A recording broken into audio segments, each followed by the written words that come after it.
এই সিজনটাতে প্রচুর দাওয়াত পড়ে, আর দাওয়াতে এরকম রসে টইটুম্বুর মিষ্টি আপনি হাতে বানিয়ে নিতে পারেন। খরচ বেঁচে যাবে অনেক। একটা প্যানে নিয়ে নিচ্ছি 2 কাপ চিনি, সাথে পানি দিয়ে দিচ্ছি 2 কাপ। পানিটা কাপ দিয়ে মেপে দিতে হবে, তাহলে শিরাটা একদম পারফেক্ট হবে। 3টার মতো এলাচ দিয়ে দিলাম। তো শিরাটা যখন কিছুটা ঘন হয়ে গেছে, এটা চুলা থেকে নামিয়ে একটা সাইডে রেখে দিচ্ছি। এখন একটা প্যানে নিয়ে নিচ্ছি 2 টেবিল চামচ ঘি আর 1 কাপ সুজি দিয়ে দিলাম। চুলার আঁচ একদম কমিয়ে সময় নিয়ে ধৈর্য সহকারে এই সুজিটা ভাজতে হবে।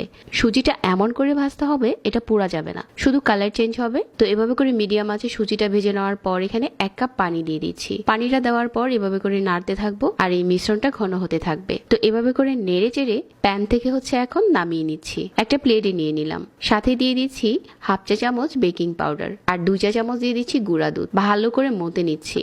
ভালো করে মেখে নেওয়ার পর এখান থেকে এখন মিষ্টির বলগুলো বানিয়ে নিব। তো আছে যখন তেলটা গরম হতে থাকবে ওই পর্যায়ে মিষ্টিগুলো ছেড়ে দিতে হবে, আর ফুটতে শুরু করবে ওই পর্যায়ে চুলাটা একদম কমিয়ে দিয়ে অল্প আঁচে ভাজতে হবে। যে শিরাটা আমরা করেছিলাম প্রথমে ওই শিরাটি দিয়ে দিচ্ছি। শিরাটা কিন্তু এখন কুসুম গরম আছে। মিষ্টিগুলো দেওয়ার পর একটু নেড়ে চেড়ে মিশিয়ে নিয়ে ঢাকনা দিয়ে ঢেকে দিচ্ছি। আর এভাবে করে শিরাতে স্যুপ করে রাখছি কয়েক ঘন্টার পর শিরাটা অনেকটা কমে গেছে। সুজির এই মিষ্টিগুলো শিরাটা অনেকটাই টেনে নেবে। এখন এটা উপরে কিছু বাদাম কুচি দিয়ে পরিবেশন করে নিচ্ছি। যে কোনো ওকেশনের জন্য এভাবে করে মিষ্টি বানাতে পারেন। আর এই মিষ্টিটা খেতে কিন্তু সফট হয়েছিল অনেক।